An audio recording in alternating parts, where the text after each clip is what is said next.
Con cada año que pasa, se suman más y más misterios a la ya larga lista de eventos inexplicables que han ocurrido a lo largo de la historia. Algunos de estos casos involucran desapariciones misteriosas, artefactos que aparentemente no tienen explicación y otros eventos extraños que han dejado perplejos a los expertos durante décadas. Número 10. La piedra del lago Winnipesaukee fue descubierta en 1872 y desde entonces los expertos han estado tratando de averiguar para qué se usaba hace tantos años y quién fue responsable de los grabados que contiene. El descubrimiento se hizo completamente por accidente cuando un grupo de trabajadores estaba cavando hoyos para postes en Meredith Village, en New Hampshire. Uno de los hombres notó algo extraño en el hoyo y cuando miró más de cerca se dio cuenta de que era un trozo de arcilla. Según varias fuentes, fue descubierto en un lugar donde el lago Wakewan solía drenar hacia el lago Winnipesaukee y los trabajadores supieron de inmediato que habían encontrado algo especial. Así que le entregaron el trozo a un hombre llamado Seneca Ladd. Sabían que él sabría qué hacer con la piedra, ya que había estado coleccionando artefactos y diferentes minerales durante muchos años hasta ese momento. Ahora cabe señalar que algunas fuentes afirman que Ladd encontró la piedra accidentalmente mientras caminaba por la zona o que él había contratado a los trabajadores para que la desenterraran. Pero fuera cual fuera el caso, Ladd se la llevó a casa y empezó a limpiar la arcilla que estaba pegada a la piedra. La piedra resultó tener una forma ovalada y lisa y para su sorpresa contenía grabados extraños cuyo significado él desconocía. Los grabados mostraban mazorcas de maíz, un rostro, un tipi y varios patrones extraños, y se dio cuenta de que se había perforado un agujero a través de la piedra desde el extremo superior. Durante décadas, nadie investigó mucho sobre la piedra, pero en la década de los 90, finalmente fue estudiada con mayor detalle. Los investigadores revelaron que estaba compuesta de cuarcita o mielonita, lo cual les pareció extraño, ya que no se sabe que ninguno de estos materiales exista en la zona. También quedaron impresionados por el diseño impecable de la piedra en forma de huevo y por el hecho de que era casi perfectamente ovalada. Para ese momento, la piedra ya era muy conocida, ya que varios periódicos publicaron artículos sobre su descubrimiento en julio de 1872. Un inventor llamado Daniel Tapley también había descubierto una conferencia sobre el artefacto y había publicado un artículo al respecto en el American Naturalist.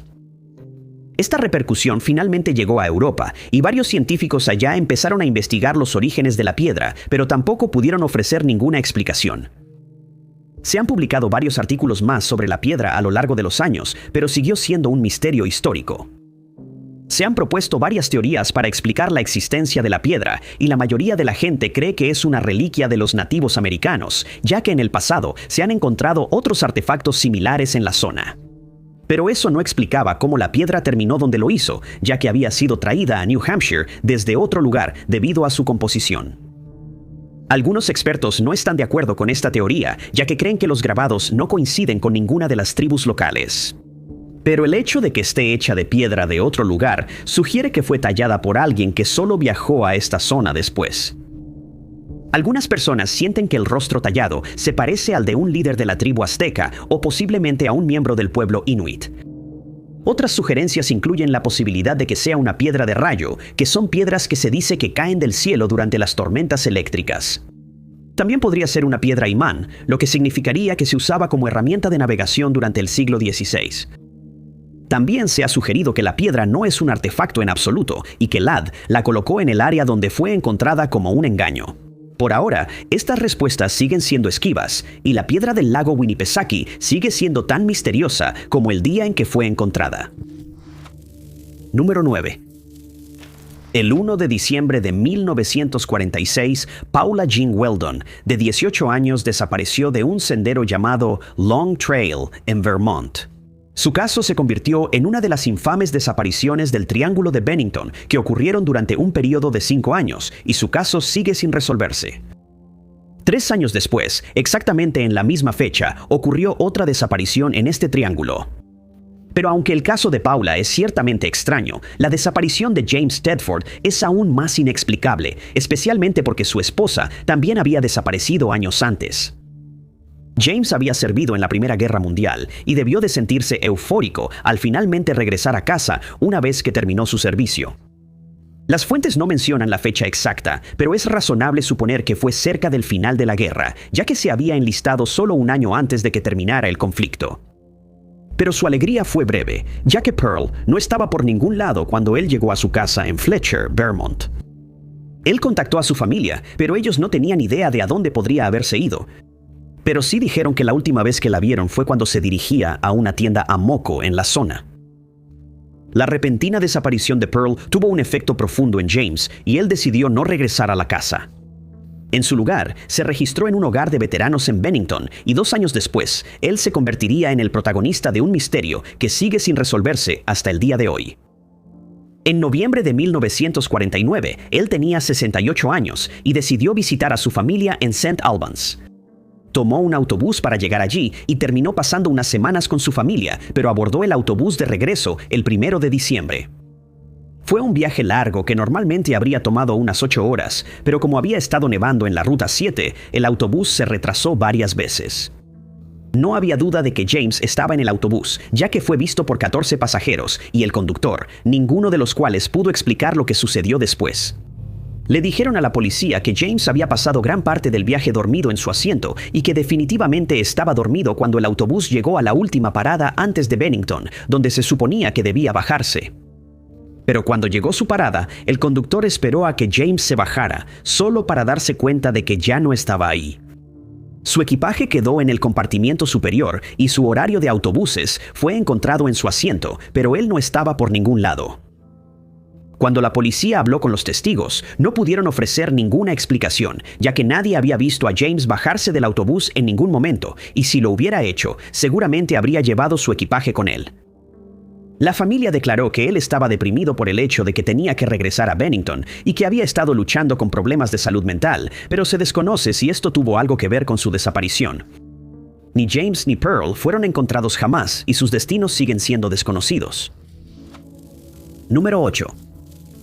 Otra desaparición extraña que ha dejado perplejos a los investigadores por más de un siglo es la de Theodosia Burr Alston, la hija del vicepresidente Aaron Burr, con quien se dice que tenía una relación muy cercana. La madre de Theodosia falleció cuando ella tenía solo 10 años, y esa pérdida la unió aún más a su padre. Ella era la única hija sobreviviente de la pareja, como suele suceder cuando un miembro de la familia pierde la vida. Comenzó a trabajar como anfitriona en las lujosas fiestas de su padre cuando tenía solo 14 años y pronto llegó a conocer a muchas personas influyentes en el área de Nueva York. En 1801 ella y Joseph Alston se casaron y establecieron su hogar en Los Robles. Desafortunadamente, tuvo problemas de salud después de dar a luz a su hijo y según la mayoría de las fuentes, nunca se recuperó por completo. También empezó a añorar su ciudad natal de Nueva York y deseaba ver a su padre. Lo visitaba de vez en cuando, y después de que fue juzgado bajo sospecha de haber acabado con la vida de Alexander Hamilton, Theodosia fue a vivir con él a Ohio. Finalmente fue exonerado del crimen y más tarde también absuelto de la acusación de traición, pero su reputación había quedado muy dañada, así que decidió mudarse al extranjero. Estos incidentes solo empeoraron la ya mala salud de Theodosia y ella se mudó a Carolina del Sur. Aquí se deprimió más que nunca, pero recibió una buena noticia cuando su padre le informó que quería que lo visitara en Europa. Pero su esposo, Joseph, quien había sido nombrado gobernador de Carolina del Sur, estaba preocupado por su seguridad, ya que Gran Bretaña y Estados Unidos estaban en guerra. Theodosia le pidió que contactara a la Marina Británica para solicitar su paso seguro, y Joseph solo le permitió viajar acompañada del médico Timothy Green. Los arreglos se finalizaron y el 31 de diciembre de 1912 ella, Green y uno de sus sirvientes abordaron un barco en Georgetown. El viaje a Europa habría tomado alrededor de 5 días en completarse, pero 2 semanas después nadie había visto el barco en el que ella viajaba. Se había dado la noticia de que una parte de la flota británica se dispersó durante una tormenta frente a la costa de Cabo Hatteras, y tanto Joseph como Aaron estaban preocupados de que el barco de Theodosia se hubiera hundido. Comenzaron a circular rumores de que había sido capturada por soldados enemigos, pero nunca se encontró ninguna prueba de esto. El barco tampoco fue encontrado nunca, y nadie supo jamás qué le sucedió a Theodosia o a sus acompañantes después de que zarpara para visitar a su padre. Número 7. Desde 1971 el pueblo de Belmez en Andalucía ha sido el sitio de un extraño misterio que nunca se ha resuelto. Involucra lo que los lugareños llaman las caras de Belmez o los rostros de Belmez, que han aterrorizado e intrigado a expertos durante décadas. El misterio comenzó el 23 de agosto de ese año en la casa de María Gómez Cámara. Mientras estaba en su cocina ese día, María miró hacia el suelo y notó algo que no podía entender. Vio el contorno distintivo de un rostro humano en el concreto del piso e inmediatamente corrió a buscar a su esposo, Juan, y a su hijo, Miguel, quienes también quedaron horrorizados por lo que vieron. Decidieron que esto era una mala señal y usaron picos para quitar el rostro destruyendo el concreto. La sección que contenía el rostro fue removida y se vertió concreto fresco en su lugar, lo que debería haber sido el final del misterio. Pero en realidad, solo fue el comienzo de un caso que aún no ha sido explicado. Solo unos días después, la familia quedó horrorizada al descubrir que varios rostros nuevos habían aparecido en el concreto y cada uno tenía una expresión de horror en su cara.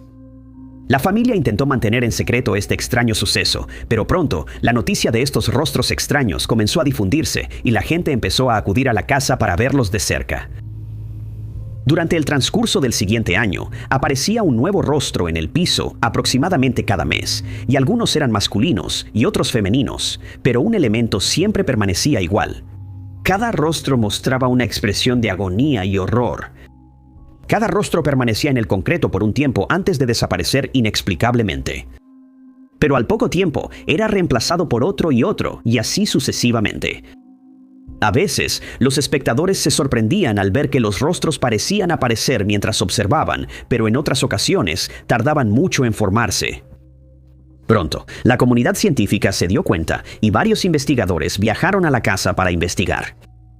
Para 1972, el fenómeno se había vuelto tan popular que la casa estaba llena de gente y el alcalde del pueblo decidió que el piso debía permanecer intacto después de que se retiraron algunas secciones para su análisis.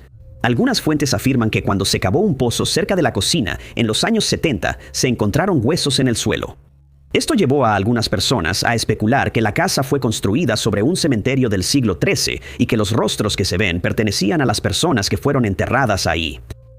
Pero nunca se han encontrado registros oficiales de tal cementerio y la teoría sigue siendo dudosa. Para la familia Pereira se encontraban en una situación difícil, ya que la gente empezó a tratarlos como celebridades o a acusarlos de estar montando un engaño para los lugareños y los medios. Otros difundieron el rumor de que fuerzas sobrenaturales estaban actuando en la casa y que debía evitarse a toda costa, ya que sentían que nada bueno podía salir de un fenómeno tan extraño e inquietante. Los científicos que estudiaron las secciones del piso que habían sido removidas no pudieron encontrar ninguna explicación de por qué aparecían los rostros, lo que solo perpetuó la teoría de que la casa estaba embrujada por los espíritus de personas que vivieron en la zona hace siglos. Los más sensatos entre los investigadores sugirieron que los rostros no eran más que manchas que se habían formado en el piso y que quienes los veían habían experimentado pareidolia, que es cuando el cerebro humano convence a alguien de que está viendo un rostro cuando en realidad está mirando un objeto inanimado. Ninguna de estas teorías fue jamás comprobada y los rostros de Belmez no han vuelto a aparecer desde el fallecimiento de María en 2004, lo que refuerza aún más la idea de que tal vez ella estuvo gastándole una broma a todos los involucrados desde el principio. Número 6. Algunos misterios sin resolver son tan extraños que es difícil creer que realmente sucedieron.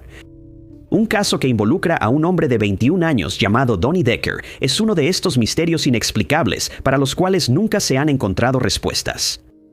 En febrero de 1983, el abuelo de Donnie Decker falleció de cirrosis hepática, y quienes estaban cerca de Decker afirmaron que esto tuvo un efecto profundo en él, y algunas personas sugirieron que el trauma de su muerte de alguna manera contribuyó a los extraños eventos que siguieron. En ese momento, él estaba cumpliendo una condena de 4 a 12 meses en la cárcel del condado en Stroudsburg, Pensilvania, por recibir propiedad robada, pero se le concedió permiso para asistir al funeral de su abuelo. Pero sin que su familia lo supiera, Donnie Decker no sentía ningún cariño por su abuelo debido a horribles incidentes que ocurrieron cuando él aún era joven. Pero disfrutó la oportunidad de pasar un tiempo fuera de su celda en la cárcel. A esto se sumaba el hecho de que Donnie Decker creía que la muerte de su abuelo había eliminado todo el mal que existía en su vida y que la suya mejoraría ahora que él había fallecido. Después del funeral, fue invitado a quedarse con dos de sus amigos, a quienes apenas había conocido unos meses antes, una pareja llamada Bob y Jenny Kiefer. Una vez que se instaló en la casa de ellos, subió al piso de arriba para prepararse para la cena, y fue entonces cuando los acontecimientos empezaron a tomar un giro extraño. Más tarde explicaría que, mientras estaba en el baño, de repente sintió como si todo el aire de la habitación hubiera sido absorbido y él estuviera parado en el vacío. Sus piernas se le doblaron y vio en el espejo el rostro de un hombre riendo que llevaba una corona y se cayó al suelo, después de lo cual de repente aparecieron marcas de arañazos en sus muñecas. Él explicó lo que había pasado mientras él y sus anfitriones cenaban, y cuando terminaron, Decker y Bob se fueron a la sala. Momentos después, Decker sintió que el aire a su alrededor empezaba a vibrar y comenzó a sentir frío. Cayó en un estado extraño justo cuando el agua empezó a gotear de las paredes de la habitación. Bob y Ginny supusieron que había dejado una llave abierta arriba, pero cuando Bob revisó, no pudo encontrar la fuente del agua. Llamaron a su casero, Ron Van Wy, y cuando llegó, él tampoco pudo encontrar una explicación. Además, se dio cuenta de que la casa no tenía tuberías en esa sección, así que se quedó desconcertado por lo que estaba viendo. Luego se dieron cuenta de que el agua también se filtraba por las paredes y que se sentía aceitosa al tacto. Varios oficiales de policía que acudieron al lugar declararon que presenciaron gotas de agua viajando horizontalmente por la habitación y que no había ninguna fuga de agua en ninguno de los baños de la casa. Un oficial declaró que sintió escalofríos en cuanto entró a la casa y más tarde sugirió que Decker había estado poseído. Los Kiefer y Decker cruzaron la calle para comer algo, ya que habían estado ocupados con el misterio durante varias horas, pero en cuanto salieron de la casa, las fugas se detuvieron. Pero en cuanto entraron al restaurante, las fugas comenzaron de nuevo ahí. Y cuando pusieron un crucifijo en la mano de Decker, le quemó la piel. Cuando se fueron, la extraña lluvia cesó una vez más. De regreso en la casa, se desató una pelea verbal cuando la esposa del casero confrontó a Decker. Ella lo acusó de causar problemas en la casa a propósito. En ese momento los Kiefers intervinieron y empezaron a gritarle. Momentos después, las ollas y sartenes en la cocina empezaron a sacudirse y se fue la luz en la casa. Se vio a Don levitando en el aire mientras un resplandor verde parecía rodear su cuerpo. Aparecieron más rasguños en su cuerpo y la lluvia comenzó de nuevo. Después de que un reverendo realizó un exorcismo, Decker y la casa parecieron volver a la normalidad, pero la extraña lluvia comenzó de nuevo en su celda cuando regresó a la cárcel. Solo se detuvo gracias al esfuerzo de otro reverendo que insistió en leer la Biblia y la prueba de Decker finalmente terminó. Algunas personas creen que Decker realmente estaba poseído, pero otros piensan que realmente no hay explicación para estos extraños sucesos. Incluso si algunos de los oficiales de policía que presenciaron lo que pasó con el agua en la casa de los Kiefer se niegan a hablar de ello hasta el día de hoy. Número 5. El padre Henryk Boriński completó su licenciatura en teología en la Universidad de Cracovia, en su país natal, Polonia. Se convirtió en sacerdote oficialmente ordenado en 1938 y 2 años después logró escapar exitosamente de Polonia, que estaba siendo ocupada por Alemania. Huyó a Inglaterra y se estableció en Diddington, donde se convirtió en capellán y maestro de religión. Fue nombrado capellán de la comunidad polaca de Bradford en 1952 y a menudo se le escuchaba dar sermones en los que expresaba su desagrado por el comunismo. Pronto se hizo muy querido en la zona y con el tiempo se convertiría en sacerdote de la comunidad de Bradford después de que se descubriera que su predecesor tenía una amante. Ese mismo año, Boriński participó en protestas contra el hecho de que agentes soviéticos habían estado operando en la zona de Bradford, tratando de convencerlos de regresar a sus países de origen en Europa del Este. Según todos los testimonios, el padre Boriński había causado un gran impacto en su comunidad local, por lo que mucha gente quedó desconsolada por lo que sucedió después. El 13 de julio de 1953 recibió 2 llamadas telefónicas. Después de hablar con alguien durante la primera llamada, salió para visitar a Kenneth Martinellis. Boriński le dijo que había recibido una llamada de alguien que le dijo que fuera a verlo y que afirmaba estar llamando en nombre de Martinellis. Luego agregó que nunca le pidió a nadie que llamara a Boriński y que no tenía ninguna razón para convocarlo. Unas horas después, Boriński recibió la segunda llamada de alguien que hablaba en polaco, según su ama de llaves, que también era polaca. Ella declaró que Borinsky dio respuestas cortas y concisas y que parecía preocupado por la conversación, pero desafortunadamente no pudo escuchar lo que el hombre al otro lado de la línea decía. También habló en un tono bajo, lo cual no era propio de él. Y lo último que dijo durante la llamada fue: «Está bien, me voy». Luego salió de la casa apresuradamente y, para sorpresa de su ama de llaves, se llevó su sombrero y abrigo, lo cual le pareció extraño, ya que era una cálida noche de verano. No se molestó en llevarse nada más, y su cartera y documentos importantes fueron encontrados después en la casa. Se sabe que llevaba unas 10 chelines cuando salió y que viajó al St. Luke's Hospital después de salir de la casa por razones que aún se desconocen. Una mujer llamada Karol Wojciechowski intentó hablar con él, pero él le dijo que no tenía tiempo para conversar porque necesitaba hacer de detective. Esta fue la última vez que se le vio, y a pesar de los mejores esfuerzos tanto de Scotland Yard como del MI5, Borinsky nunca fue localizado. No se encontró evidencia de que hubiera sido secuestrado, y nada indicaba que hubiera decidido regresar a Polonia o que hubiera sido atacado por alguien relacionado con la Unión Soviética.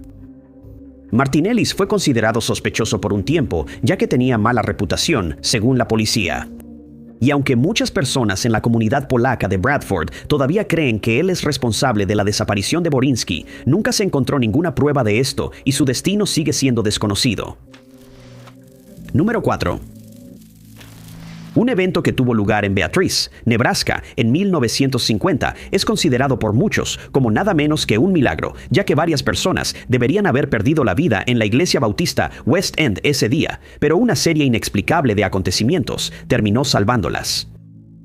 Los incidentes involucraron al coro de la iglesia, que había sido dirigido por Martha Paul durante 30 años hasta ese momento.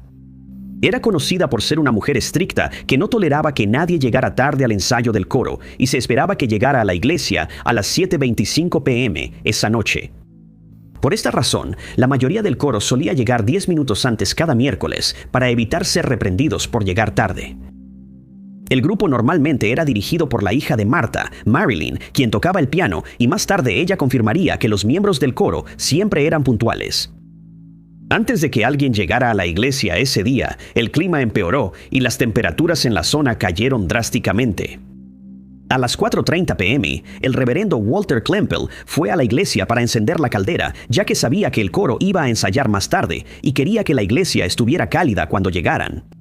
Después de hacer esto, se fue a casa a cenar con su esposa, Eunice, y planearon regresar a la iglesia alrededor de las 7:10, como solían hacerlo los miércoles. Él y Eunice también solían llevar a su hija de 18 meses con ellos, pero en esta ocasión su hija derramó algo en su vestido y Eunice tuvo que plancharle otro para que pudiera ponérselo. Curiosamente, el reloj de la familia estaba atrasado 5 minutos y pensaron que todavía estaban a tiempo, ya que eran las 7:10, cuando en realidad eran las 7:15. En cuanto a Marilyn, la pianista, se quedó dormida y no logró llegar temprano como había planeado. Martha tenía la intención de despertarla para practicar, pero su esposo le dijo que la dejara dormir y finalmente se despertó a las 7:15. Al mismo tiempo, el cantante de bajo del coro, Herbert Keff, había estado redactando una carta para la sede denominacional de la iglesia y quería enviarla esa misma noche, lo que también hizo que llegara tarde. La cantante de alto, Ursula Jones, se distrajo esa noche con un programa de radio llamado This Is Your Life. Ella tenía la intención de escuchar solo una parte del programa, pero cuando se dio cuenta de que trataba sobre la vida del comediante Edgar Bergen, escuchó todo el programa y solo salió de casa a las 7:30 para recoger a otra integrante del coro, Dorothy Wood. Donna Vandegrift también había estado batallando con su tarea de geometría y se retrasó porque solo resolvió un problema mucho después de la hora en que debía salir para el ensayo. El auto de Rayana Estes no arrancaba y se suponía que debía recoger a su hermana para el ensayo, así que ambas se retrasaron. Ruth y Susan Schuster, madre e hija, también llegaron tarde porque Ruth tuvo que ir a la casa de su madre para ayudarla a prepararse para una reunión.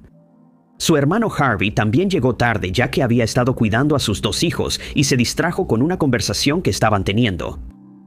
La taquígrafa Joyce Black no tenía excusa para llegar tarde, ya que más tarde declararía que se sentía perezosa y simplemente le costó reunir la energía para salir e ir a la práctica. Finalmente salió a las 7:27, pero justo cuando abrió la puerta de su casa, la iglesia explotó ante sus propios ojos. Las casas temblaron y las ventanas se rompieron.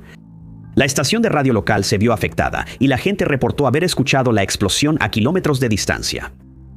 Increíblemente, nadie resultó herido en la explosión y gracias a esta extraña serie de coincidencias, todos los miembros del coro de la iglesia salvaron la vida. La explosión fue causada por una fuga de gas subterránea que se había filtrado en la sala de calderas de la iglesia. Y aunque el edificio fue destruido, todos los involucrados estaban agradecidos de salir con vida. Número 3. Normalmente no asociamos las investigaciones sobre afirmaciones de actividad paranormal con académicos. Por eso la mayoría de la gente no sabe que la Sociedad para la Investigación Psíquica fue fundada por un grupo de académicos en Londres, Inglaterra, en 1882. Se pensaba que al reunir a personas intelectuales, estos fenómenos podrían ser confirmados o desacreditados. Y 10 años después, se les pediría que asumieran uno de los casos más inexplicables que jamás habían investigado. El caso involucraba una casa que fue construida en Pittville Circus Road en 1860 y que durante algún tiempo fue conocida como Garden Ridge. Primero fue comprada por un cirujano, Henry Swinhoe, quien vivía en la casa con su esposa Elizabeth, pero ella falleció poco después de que se mudaron. Henry quedó desconsolado y se cree que su dolor afectó su segundo matrimonio, que fue con una mujer llamada Imogen. Ambos bebían mucho y tenían discusiones fuertes y sin fin, y poco después de que decidieron separarse, ambos fallecieron. Durante muchos años, la casa estuvo vacía, pero en 1882, el capitán Despard descubrió que estaba disponible para rentar a un precio bajo, y él y su familia, que incluía 6 hijos, se mudaron allí. Renombraron la casa como Denor y no podían creer su suerte al encontrar una casa tan hermosa a un precio de renta tan bajo. Sin embargo, Despard declaró después que, 3 meses después de haberse mudado, se hizo evidente por qué nadie quería vivir en la casa. Su hija mayor, Rosins, fue la primera en dar la voz de alarma cuando experimentó algo que nunca olvidará. Una noche, escuchó a alguien en la puerta de su habitación y cuando revisó, no encontró a nadie allí. Dio unos pasos por el pasillo y ahí encontró a una anciana vestida completamente de negro en la parte superior de la escalera. No se asustó al ver eso y decidió investigar, pero la llama de su vela se apagó y decidió regresar a la cama. Vio a la mujer varias veces más y pronto los otros niños también empezaron a decir que la veían. Un día, el hijo de Despard invitó a un amigo a jugar en el jardín y por un rato se estaban divirtiendo. Pero luego los niños miraron hacia la casa y vieron a la misma mujer parada en la ventana de la sala. Le dijeron al resto de la familia que ella estaba llorando incontrolablemente y tenía una expresión terrible de tristeza en el rostro. Uno de los otros niños entonces vio a la mujer parada en la sala y se lo contó a sus padres, quienes investigaron pero no pudieron encontrar ningún rastro de ella. Con el paso del tiempo, los visitantes veían esa misma figura y todos la describían como alta, vestida de negro y aparentemente angustiada.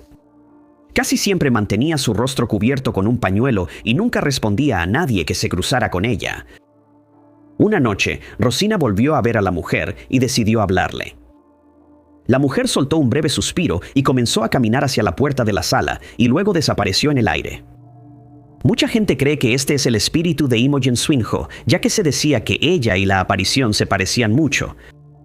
Se le conoció como la Mujer de Negro y fue vista allí hasta 1985, cuando la casa se convirtió en una escuela. Pero en ocasiones, la gente todavía reporta ver y escuchar cosas extrañas mientras están en la propiedad. Número 2. Nadie podría culpar a los habitantes de una zona entre la frontera de Bolivia y Perú por salir de sus casas para ver un meteorito que había caído a la Tierra el 20 de septiembre de 2007. Pero pronto lamentarían esa decisión cuando algo muy extraño y alarmante comenzó a suceder. El meteorito se estrelló en un campo a las afueras de Carangas, que está cerca del lago Titicaca, y varias personas observaron cómo descendía antes de impactar contra el suelo. La noticia del evento se difundió rápidamente y docenas de personas acudieron al área para ver qué había pasado, como la mayoría de nosotros haríamos. Más tarde se determinó que viajaba a 10.000 millas por hora cuando impactó alrededor de las 11:45 p.m. Golpeó el suelo con tanta fuerza que se registró como un terremoto de magnitud 1.5 y algunos lugareños reportaron que la sacudida los tiró al suelo. Algunas casas resultaron dañadas y se considera uno de los impactos de este tipo más grandes que han ocurrido en los últimos 100 años. El cráter resultante se midió en aproximadamente 44 pies de diámetro y creó un agujero de unos 14 pies de profundidad. Los lugareños curiosos corrieron al área, algunos creyendo que había ocurrido un accidente de avión.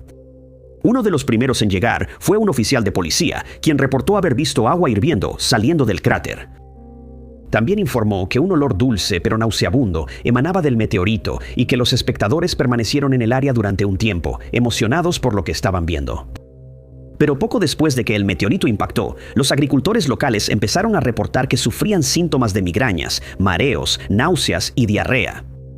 Ellos creían que esto había sido causado por el meteorito y varios oficiales de policía fueron al lugar para investigar.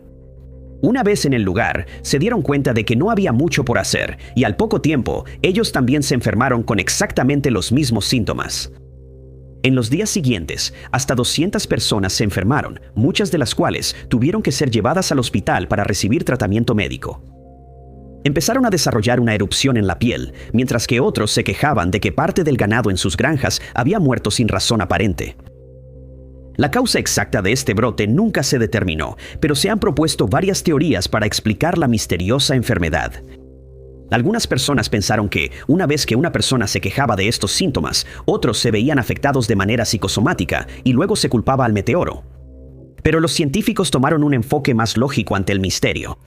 Ellos creían que el meteorito contenía sustancias químicas tóxicas como arsénico que empezaron a descomponerse después de entrar en la atmósfera de la Tierra.